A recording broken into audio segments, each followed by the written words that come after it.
For those of you who have seen my chicken composting videos, you know that I make a lot of compost here. But last year, I got a community garden plot as well. It's a relatively small plot, 15 by 15. And I started growing vegetables down there too, so I need more compost. So this summer, I started a garbage can composting system. 3 cans right now.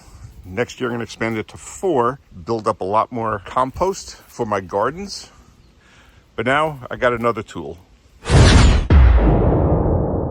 This is the Karfo Kitchen Waste Composter, and it's going to be another tool I use in composting here at the homestead. It's a compact unit to sit on your kitchen counter, and while it doesn't produce actual compost, it will break it down enough that you can add it right to your garden to allow the composting to finish, or you can add it to your compost pile. Either way, it's a good compact solution for getting rid of kitchen waste. So I'm going to take a minute to look at the instruction manual, because as intuitive as it looks, I want to make sure I'm operating it correctly. This is the Ecostar S1, and I'll be leaving a link to this in the description below if you want to check this out yourself. Okay, to start, you need to take this filter top off.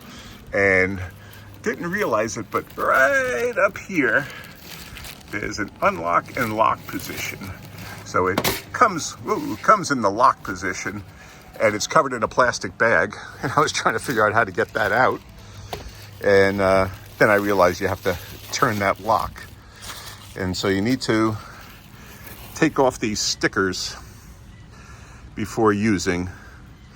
There's a sticker on the inside and the outside, so you got to remove these. So with the plastic and the stickers removed, you place it back in, twist it, and then you put it into the lock position. Now it seems like there's some kind of carbon type of filter in here, and there's one on the opposite side as well, but you do get a little dust from that when you're putting it in and out. You have the bucket that does all the action here. This can be removed. Easier if I had a tripod. So you remove it from the unit like this, and then you're going to fill it up with your food waste. Put it back in. All those nuts and stuff fit down into that little notch, and then you just want to make sure it slides in. And it also has arrows to line up. So this pretty much is idiot proof. And then you would close this down and lock it in place, and then turn it on. Now it comes in 2 modes, quick and standard. The quick mode is supposedly gets it done in 2 hours, and then the standard mode will do it in 5 hours. There's also a self-cleaning mode. Again, it's pretty self-explanatory. You need a 6-inch clearance from the back of the unit, 6 inches from the top of the unit for it to work. And really, it's just filling up your unit with waste. So we're going to put some stuff into our Karfo composter, and let's see how this works. So I have some kitchen scraps here that I'm going to pop into the composter. This is some celery that's wilted. I've got some lettuce that's gone bad, and this is the normal container that I use to put my scraps in, to put into my compost pile, which is basically some parsnip skins. So I'm going to throw it all into the unit. So we'll open it up, although it says to take the basket out and add the scraps to it, so I guess we'll do that. Empty whatever's in this little bucket here. Then I'll add my mushy lettuce. So that's going to have some moisture to it, as you can see there. And then I'll put the celery scraps on top.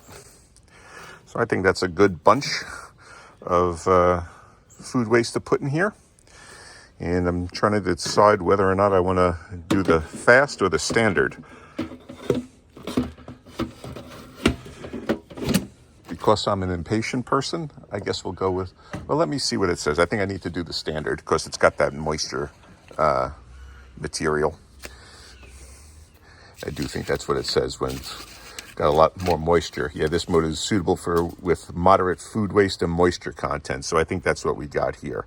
So we'll do the standard mode, which will be 5 hours. So we close it down, and it's got our little display.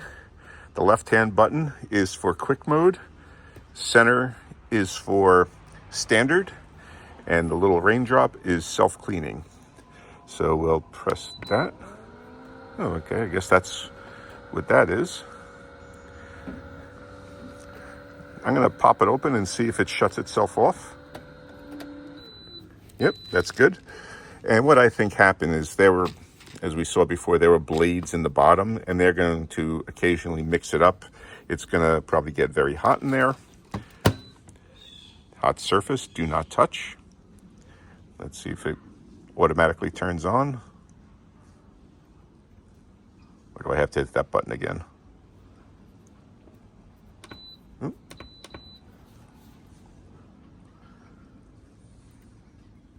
What I do. We'll give it a minute. What if we do a long hold? There we go. Do a long hold on it, and that gets it going. All right, so we'll come back in 5 hours, and we'll see what happens. So we're about 3 hours in on this, and I'm just curious to see how it's doing inside. So I'm going to open it up, turns it off, and let's see what's happening. Look at that. All that stuff that was all the way filled up, that has been cooked down. That's terrific. All right, we're going to close it down.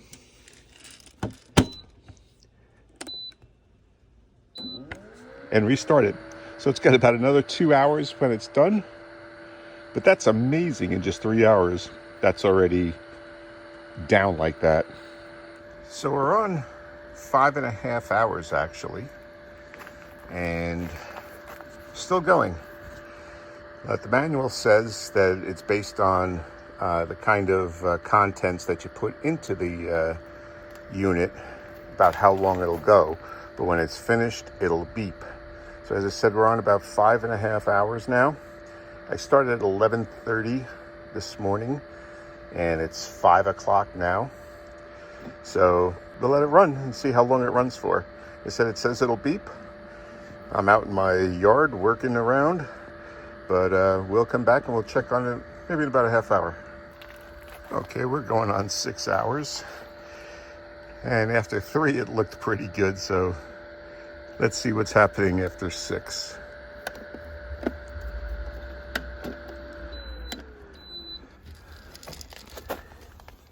Okay, that's pretty good.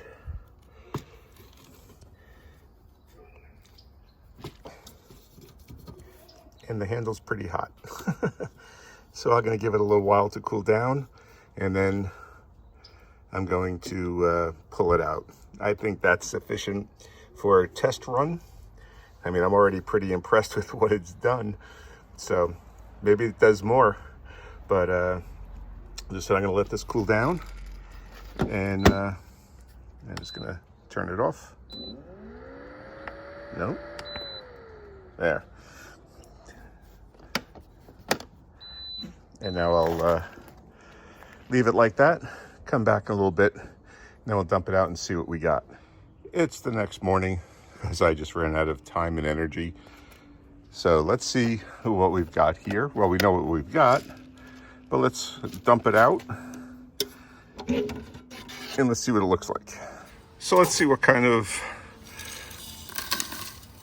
content we get out of it. Kind of feels baked on right there. So you will end up needing to clean this out regularly, because it does look like it will build up, but still, overall. And look what that reduced down to. That's amazing. Now again, this isn't compost. It's it would still need to break down further. And I'm not sure what, if any, of the nutrient content of that original waste that we put into the container it retains. I would guess very little because it's heated up. But even so, this is going to build up tilth and structure in your soil when you add it to it over time. You're not going to plant the whole garden bed with that, but using this on a daily basis, even every other day, depending on how much waste your kitchen produces. We tend to produce a lot here. I think this is going to, for one, it's better than having my coffee can that gets all slimy and stuff from the waste sitting there until I take it outside. And the garbage and the coffee can will attract fungus gnats. Ask me how I know. And not fungus gnats, but fruit flies. And this is a great solution to being able to, oh, you want to see what's in there, buddy?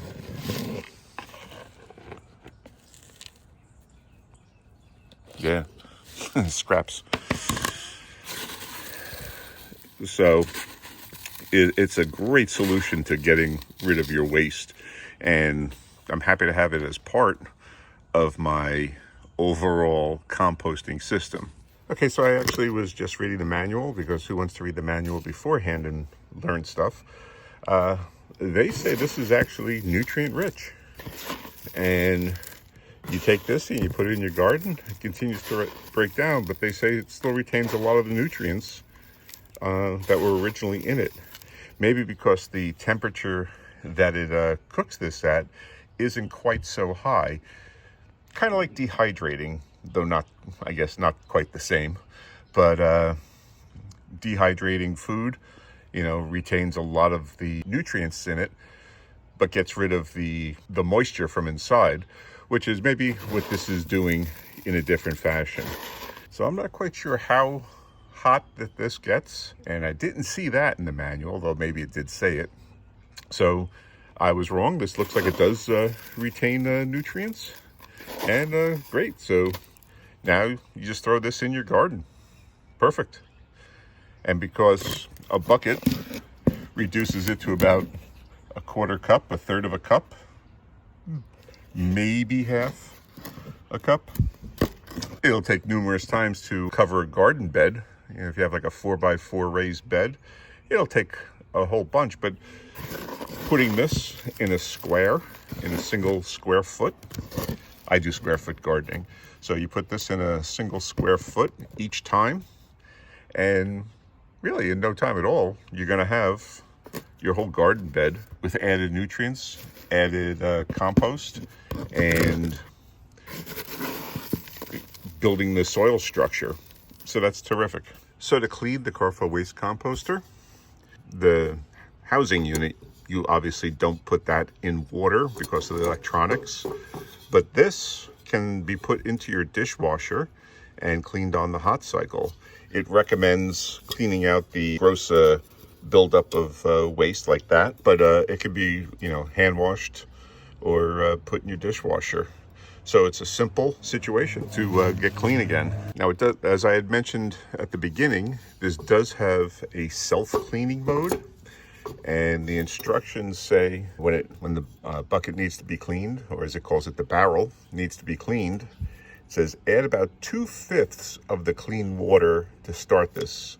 I'm not sure what the clean water is, but maybe just clean water. You can probably just fill this up with a little bit of water, turn it on to self-clean mode, and that junk will be cleaned out for you. And then I guess you would just dispose of the dirty water, and then you can pretty much wipe the inside of this. It recommends cleaning the unit about once a month, or about as long as you'd clean another appliance. So that's, not an onerous task. And again, it's more just wiping down the unit, keeping it clean and functional. So I have a Brussels sprout that took forever to get started growing, but I took the the compost that was created, and I just placed it right around the base of the plant.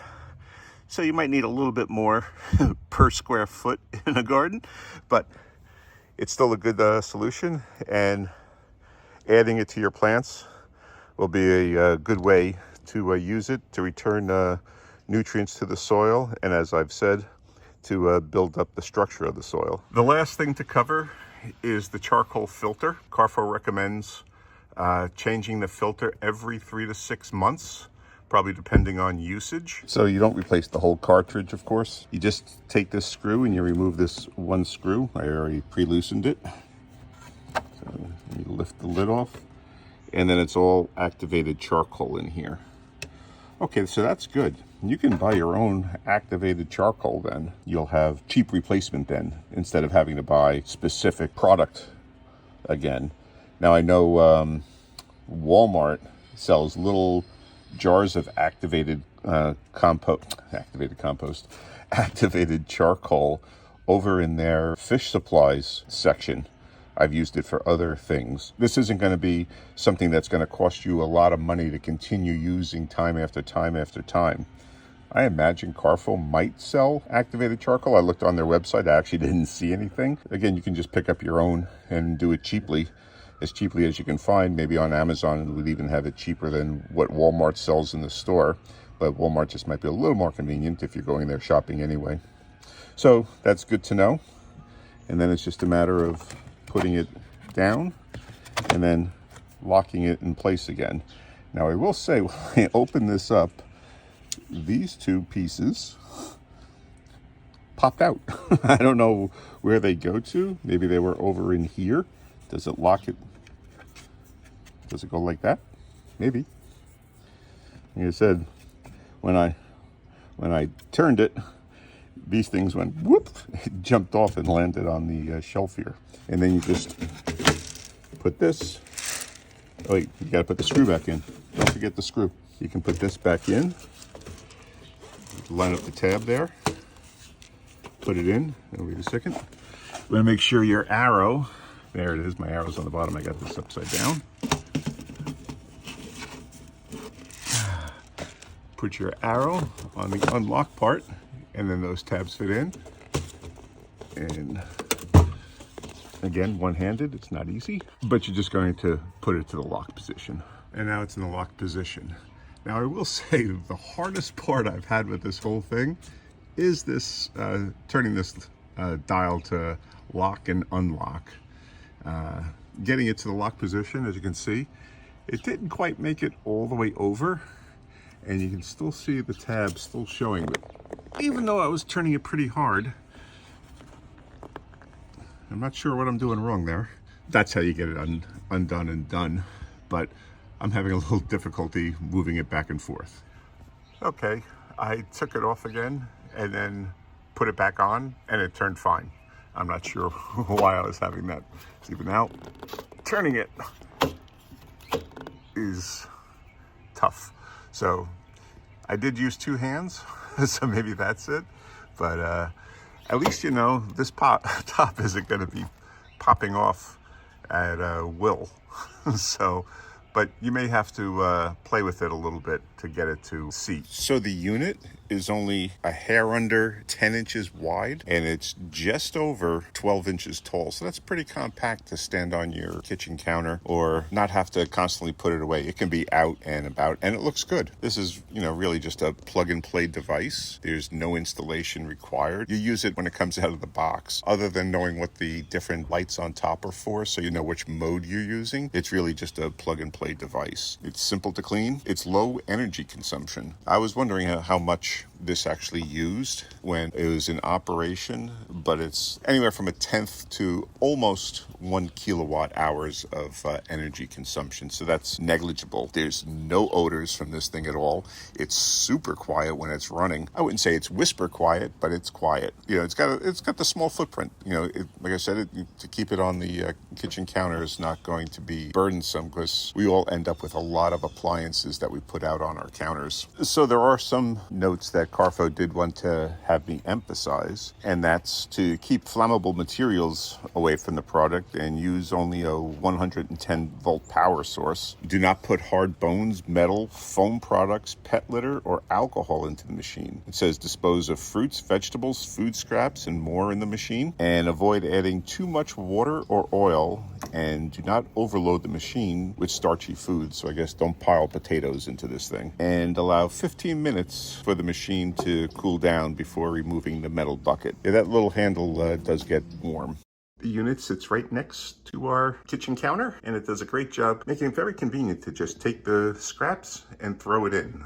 I've never been very consistent with kitchen scraps, but now I can be. So this kitchen waste composter won't actually produce compost. I understand that, and that's fine, but it breaks it down into a usable mix that I could actually put right in the garden and begin using right away, or I could add it to my compost piles and have it break down further there.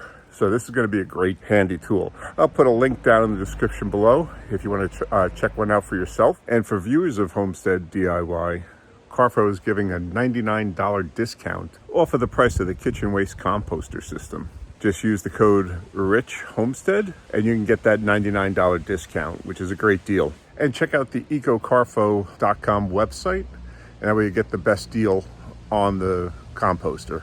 So again, Rich Homestead is the discount code to get $99 off of the unit. And if you want to see what we were doing last week on the Homestead, check out this video right here. Okay, thanks for watching.